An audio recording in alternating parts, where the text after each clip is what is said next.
And we know that when we tap the dash, stuff definitely changes. Let's see. So like the daytime running lights turn off and the cluster goes back to normal. Now it goes bizarre and the daytime running lights turn on. Let's try that again.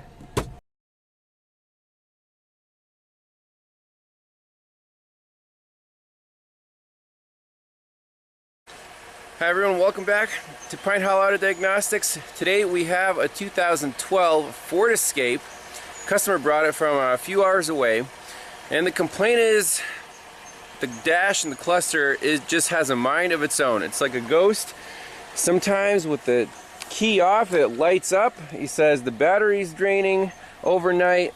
Warning lights come and go randomly as they please. Right now we have a TPMS and a brake light, even though our emergency brake is not on. The door ajar light does not work at the moment. Sometimes this thing goes back to normal. He also said this thing, once in a while, if you like smack it, it'll completely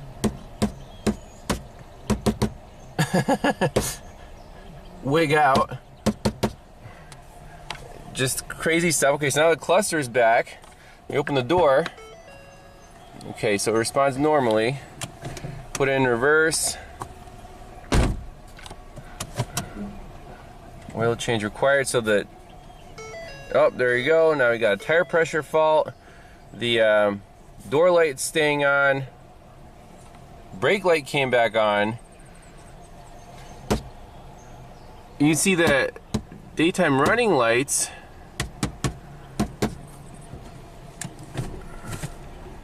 sometimes come on, sometimes go off.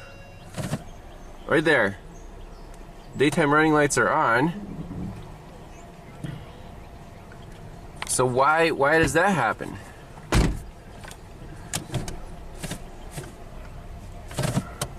See, now the brake light went off. This thing's completely goofed up now. So actually I hit the dash here and the lights, the daytime running lights turned off. Now it's off completely. There you go. The daytime running lights turned off. Very bizarre. There's definitely a ghost in here. Let's read all the codes. So this is the full health check. Let's see. ABS, battery voltage out of range, stability control, inhibit warning, audio control module, missing communication with the instrument panel cluster,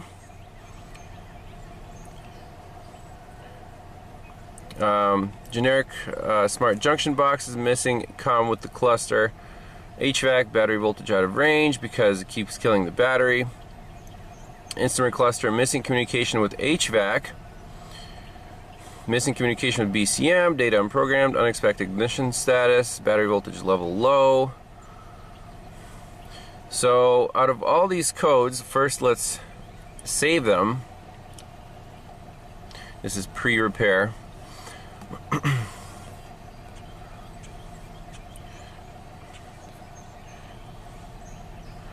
And let's go right into our instrument cluster, see if we can talk to it, see what it's saying. So let's read default codes right now.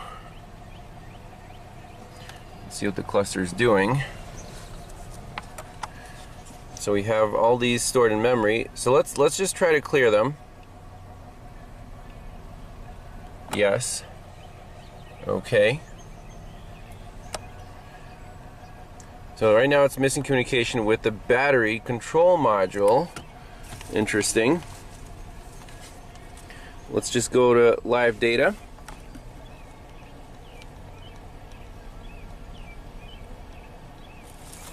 I'm just going to select all the PIDs. Okay, so right now we have the TPMS light and the door light on. Let's see if that is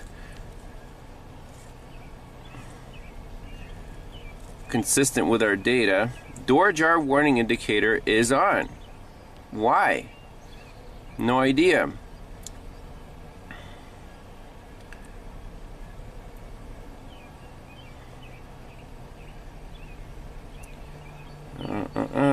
parking brake warning chime.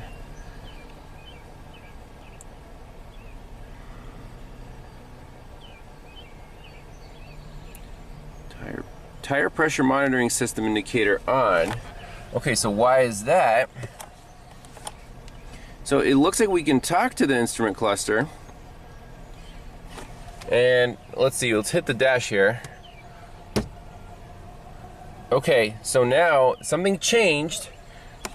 And let's see if, oh, now it says tire pressure monitor fault and the brake light is on. So let's see if that changed. Yep, brake warning lamp is on. Let's smack the dash again.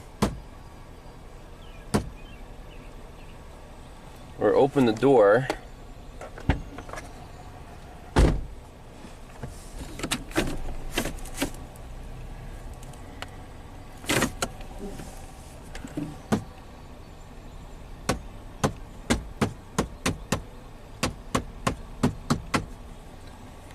This might be let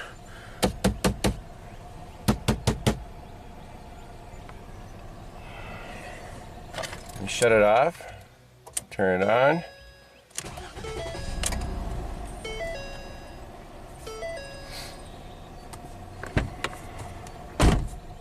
Okay, so now the brake warning lamp went off. That's correct. Oh, and there it goes back into its funk.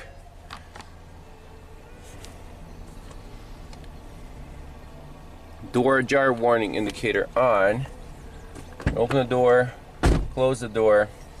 So we need to see where this instrument cluster is getting all of its information from, because it seems like everything is, you know, it's talking to the scanner, it's not dropping out, and it's reporting whatever it sees, but it's just going nuts. It's kind of indicating there's a problem. So I tap there, the daytime running lights turned off, and now the cluster is good. So where would you go with this diagnosis? And then it just comes right back. This is the craziest thing. Tire pressure fault. So we need to pick a direction right now. And we know that when we tap the dash, stuff definitely changes. Let's see. So like the daytime running lights turn off and the cluster goes back to normal. Now it goes bizarre and the daytime running lights turn on. Let's try that again. Off. Cluster's still weird. Daytime running lights came back on. There we go. Now it's back to normal.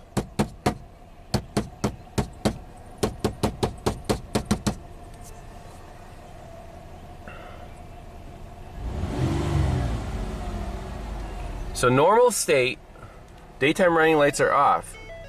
When it goes nuts, daytime running lights turn on. That's pretty consistent. So I'm gonna let it sit here for a little while. Let's see, what if we go lights off, lights on.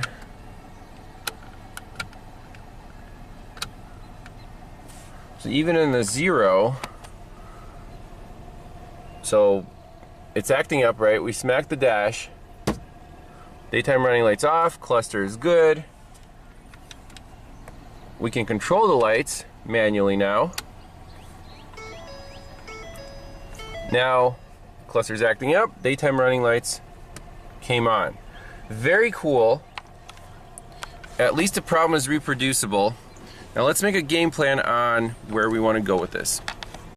So now with the engine off, key on, this is what we have. The lights are on. The warning lights, you know, like check engine lights flashing, it's just weird stuff. Tap the dash. Lights go off. This is now normal. Let's see if it acts up again on its own.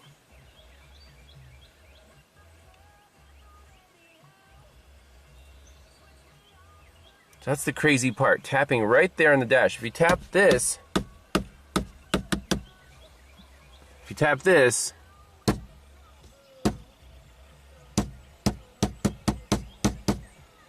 like just random stuff.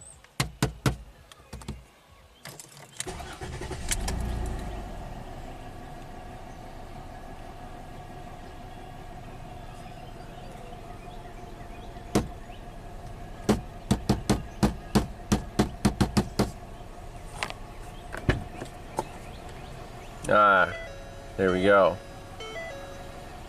Yep, lights come on. Very consistent, so that part is consistent. Lights went off. Cluster's still weird. Lights came on. Tap it right here. Boom, fixed. So that is key. Tapping the dash right there causes something to change. So the turn signal indicators also are weird. So let's say you knock lightly on the cluster.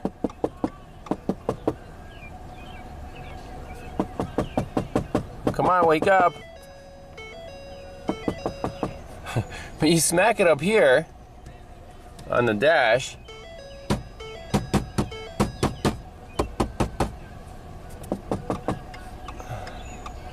Is that a... I'm just trying to see where we're going. Up here or the cluster itself?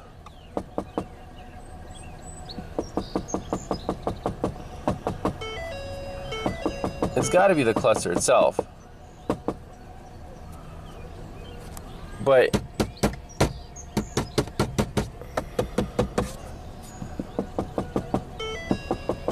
yeah,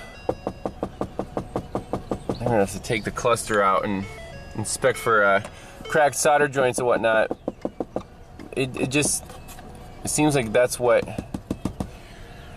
required for this vehicle. We can go through the code scan, delete all the codes since it acts up, see what comes first, and that'll give us a better direction. So let's clear out all the DTCs.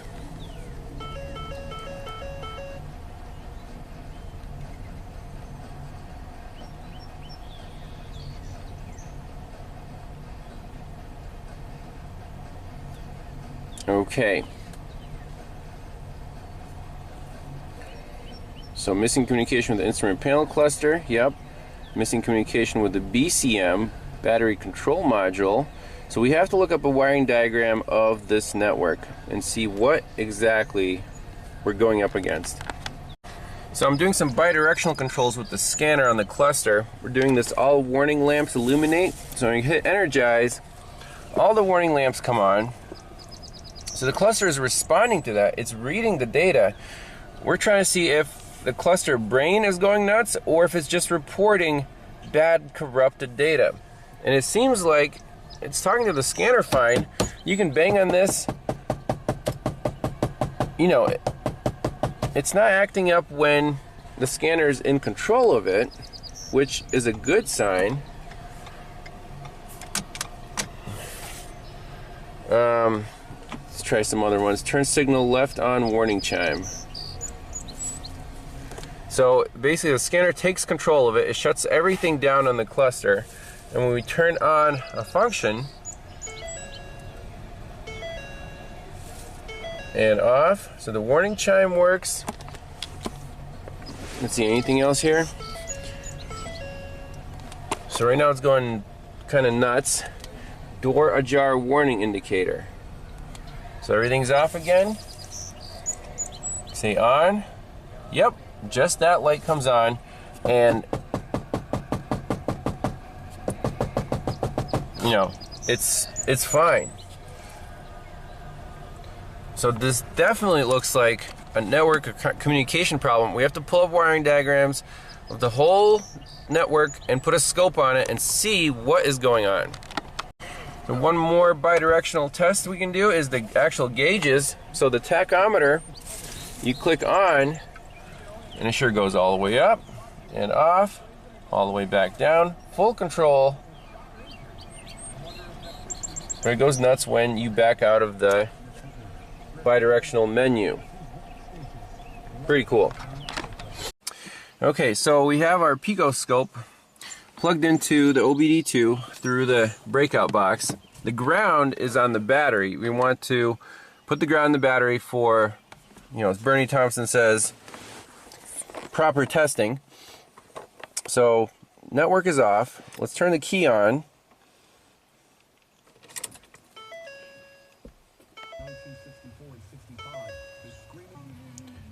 Plus or minus 5 volts.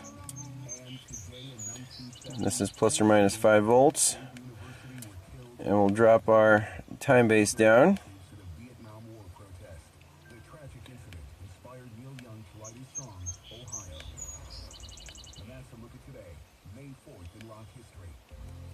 Okay, let's start it up.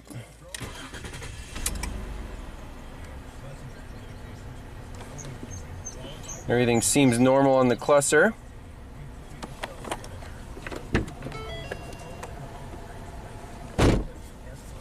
So far.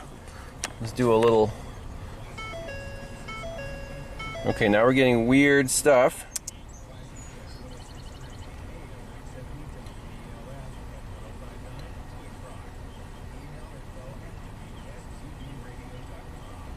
So the network still seems good.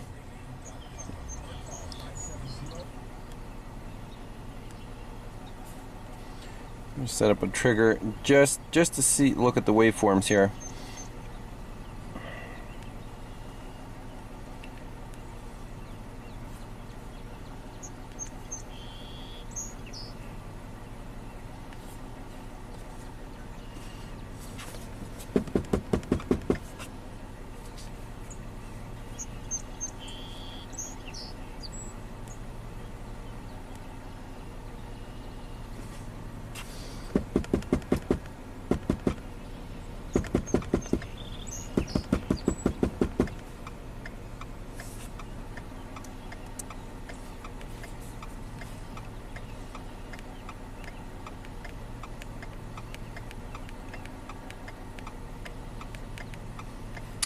It all looks really good.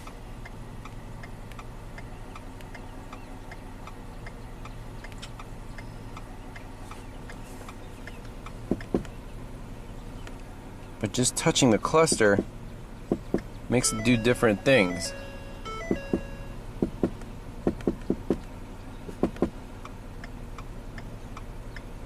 Very interesting. So the fact that when I tap on the cluster, it changes. Now let's try.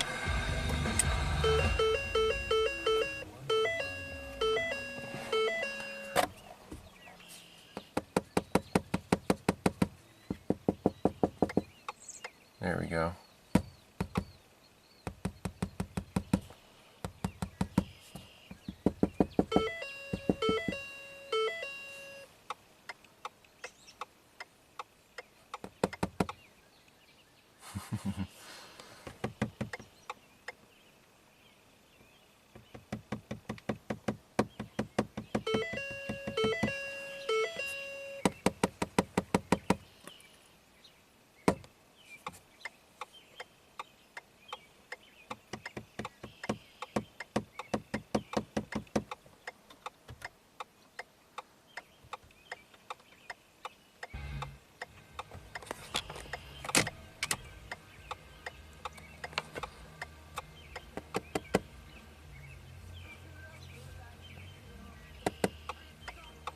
Yeah, it's going to be a cluster problem. One more interesting observation that the owner made is you can't open the lift gate with the truck running if the cluster is acting up. So right now the cluster is good, and you can open the trunk, right? Yep, that works. And we have lift gate glass ajar. Okay, now close it. Now let me tap it. Okay, so it's acting up right now. Try to open it. Can't open it. And we get this crazy stuff. So that really blows my mind how interrelated everything is. You can't open your trunk if your cluster's acting up. How about that? So there's more than one network on this vehicle. The high-speed CAN is here, and yes, the instrument cluster is on the high-speed CAN. However, where is the smart junction box?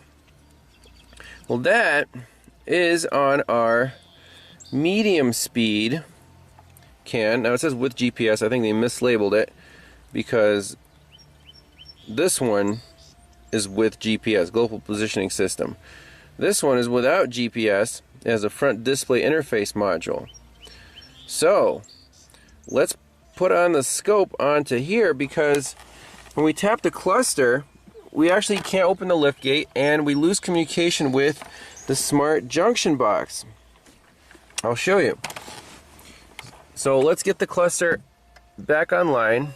Here we go. It's blinking. It's happy. Read data stream in the smart junction box. Let's just select them all. So we're reading data. Let's tap the cluster. Okay. And boom, NA. You got stuff going on. Okay, very cool. How can we splice in our scope into the medium speed can? The high speed can is actually fine. The vehicle runs. There's no ABS faults. Right here, A and B, it's pin 3 and 11 on our breakout box. So let's do that. Pins 3 and 11. Get the scope back up and running. So it's happy now.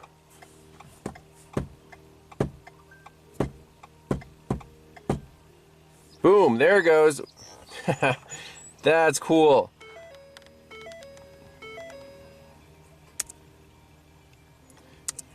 And let's tap it again. Network's back. That was awesome. So we're on the wrong network before. We're dealing with a medium speed can issue. There it goes. Now it's completely messing up the network again. So we're dealing with a bad instrument cluster for sure. We can unplug it and make sure that the network is good. And then you're gonna have to replace it or look for bad solder joints. So just doing some more tap tests while watching the scope. Right now it's happy, but this thing, that's a separate problem. You could think they're related, but you know, if the network looks like that, instrument cluster is offline. You tap the instrument cluster. That's good. Our network is back.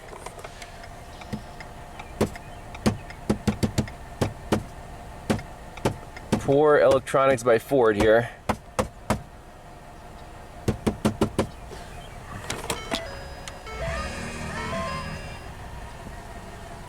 So we're down and tappity tap.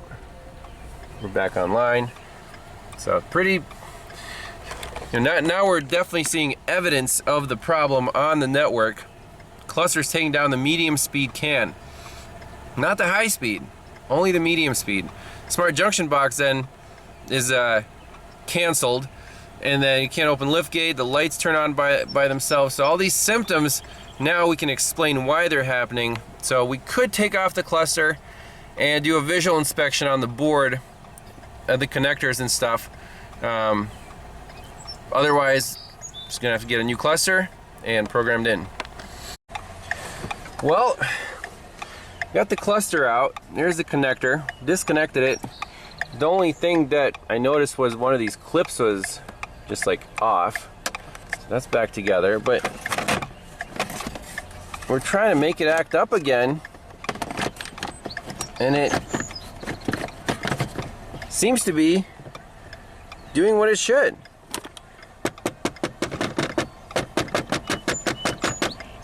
What are the chances of just having a bad connection? Everything is plugged in. We could spray a little dioxide on there for good luck, but I mean, this is looking kind of promising. I don't want to give you a 1-year guarantee on it. Yeah.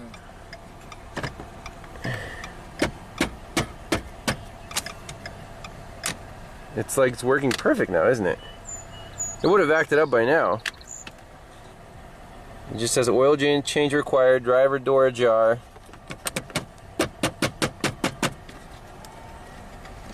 Our network, I'm sure, is fine.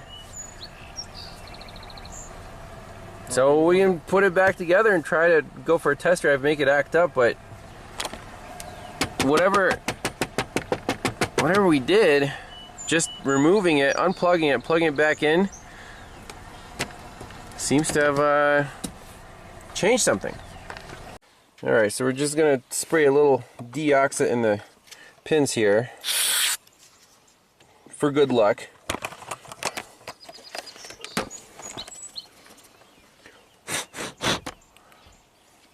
Blow that out and put this thing back together. Alright, so truck's running, cluster's working perfect. We still have that, you know, radio display issue, but that's not related. That's not interrupting our network or messing up our cluster. So let's clear all the codes out. Make sure everything's happy. I really can't believe that this thing's fixed. So we just have P1000 in the PCM. No other issues. Try to open your tailgate. Is it locked? Yeah. It's the unlock. There you go. Yep, lift gate glass ajar. So that works.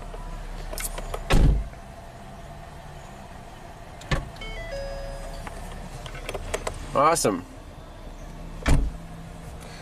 So, if you're the shop owner or mechanic and you have to tell a customer, what would you charge them in this case? I mean, the results have to be guaranteed. This thing really looks fixed to me. So, you know, Diag and repair, we saved them $350, but we want this result to last. So, you know, we can charge it for 2 hours or something, but if it acts up again, he'll know exactly what the problem is. And we're saving him a lot of money right now because we're not buying a new instrument cluster just yet. It's working perfect. So put down in the comments what you would charge. But that's it for this one. Thanks all for watching. We'll see you next time. Bye-bye.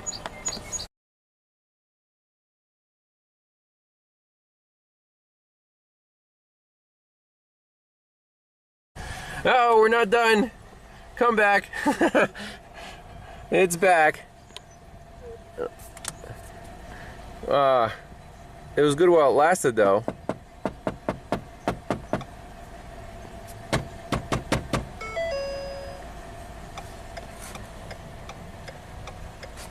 We're just messing with the buttons and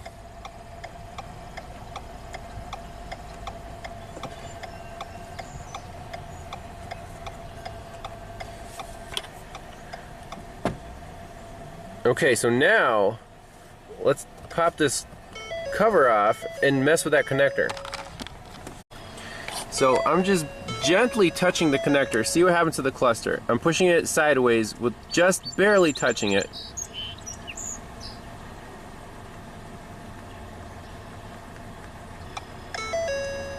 So when the turn signal's on, it's working. The cluster's working fine. So I'm going to keep pressure on that. And release. It goes nuts. As soon as that turn signal turns off, we'll get tire pressure warning, all this garbage.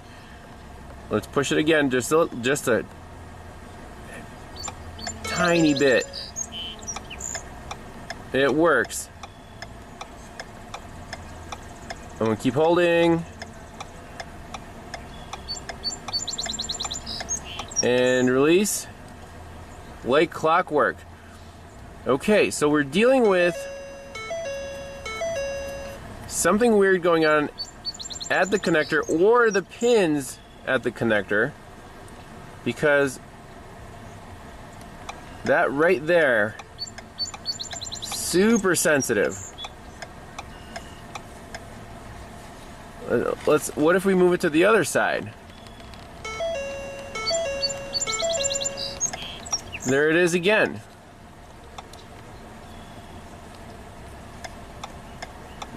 So it's working, and release it. There you go. That's the broken state. And what if we push it back? That works. And I'm going to pull it forward. That works. So this connector, as long as it's preloaded, it's good. If it's in its steady state, it's bad. Right there. That is so awesome. So in this case, I'm not suspecting a pin fitment issue. I'm suspecting an actual cracked solder joint where the connector pins are spliced into the circuit board. Because this thing's kind of wobbly. So I think all we need to do is take it off that circuit board and reflow each pin and plug it back in, and we should be in good shape.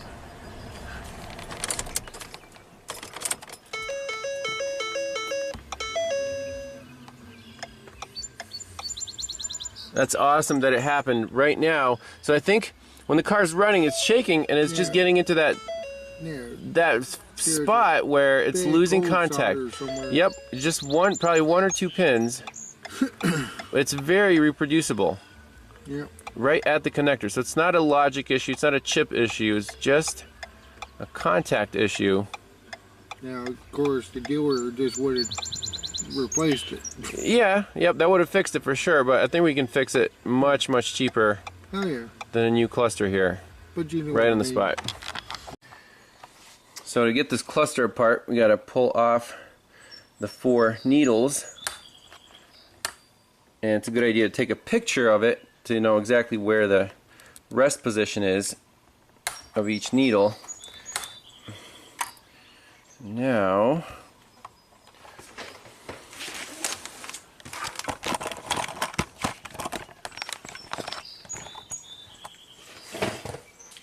should be able to get the circuit board away from the plastic.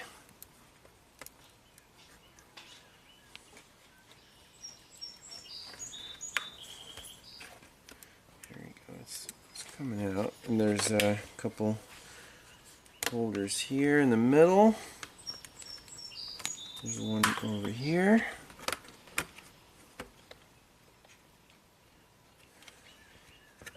Don't want to break anything more than it's already broken.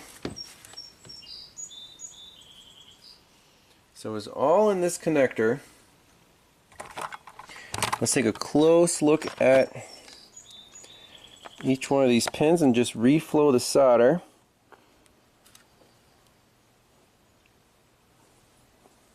Sometimes you need a microscope to see little cracks, but the fact of the matter is we stress this just a hair. Either way, front, back, forward, left, right, and that problem was like clockwork showing up. So let's reflow all these and do a pin drag test on the connector on the truck. Alright, soldering iron is hot. Let's just go one by one here.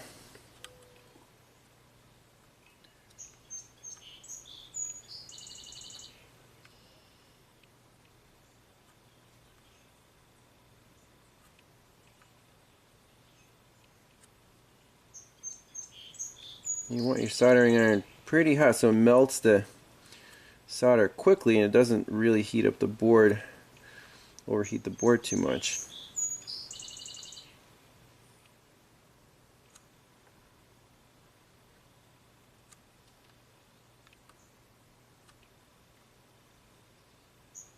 Okay, that row is done. Next row.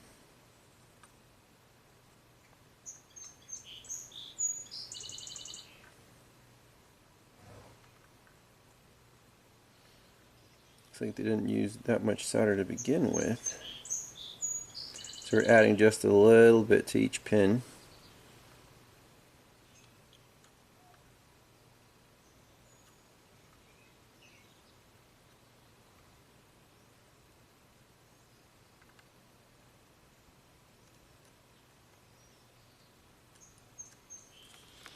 You also want to check any other components around the connector that could be, being stressed for bad solder joints, but it looks pretty good. So let's plug it in, see what it does, go from there. Alright, so just got the board plugged in, turn signals on, doing a little touch test with the connector. Didn't see any glitches yet. Before it was super repeatable. Left, right, back, forward. We could still plug in the scope just in case to see if there's any momentary glitches, but it looks like it's gonna work. Alright, so cluster's reinstalled. Looks much better. Network is good. And doing the little wiggle check, there's absolutely no glitches in the network, no dropouts. So now I think we can put everything back together, take it for a test drive, do an oil change, and this thing should be fixed for good. So just some cold solder joints. Alright, well so far it's working, unless it acts up. That'll be a fix. Thanks a lot for watching, and we'll see you next time. Bye-bye. A little bonus footage. The air conditioner now works, and the owner said that the air conditioner never worked before while the car had this cluster problem. In fact, the previous owner had the compressor replaced, right? And that didn't really do anything. So that was kind of a bonus repair or consequence, is that the air conditioner now works great. Since we fixed the solder joints in the cluster connector. Go figure. But it's always no warning lights. We drove it around over bumps and stuff. So I'm pretty confident that this is going to last a good long time.